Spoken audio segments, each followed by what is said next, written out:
Good afternoon, dear Forex traders. This is the latest business news on InstaForex TV channel. I'm Olga Vitkovskaya. As the business climate report of the Bank of France showed, in the fourth quarter, the national economy contracted by 0.4% on a quarterly basis. During the previous 3 months, the GDP of France grew by 0.1%, but the last quarter of 2012 turned out to be much weaker.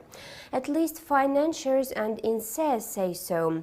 Experts draw attention to the fact that France, the second largest economy in Europe, has been on the brink of a mild recession due to soaring unemployment and a hefty budget deficit.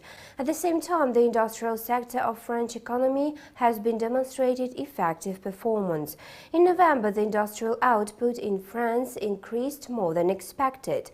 It happened thanks to improvements in transport manufacturing and energy output. The industrial output advanced by 0.5% month-on-month. Economists had expected the indicator to gain mere 0.1% in November.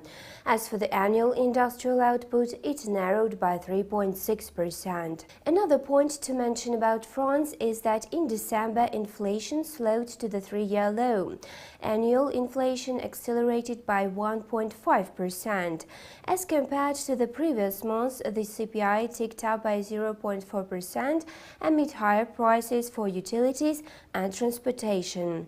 Follow the recent economic news with InstaForex TV. Have a nice trading day. Goodbye.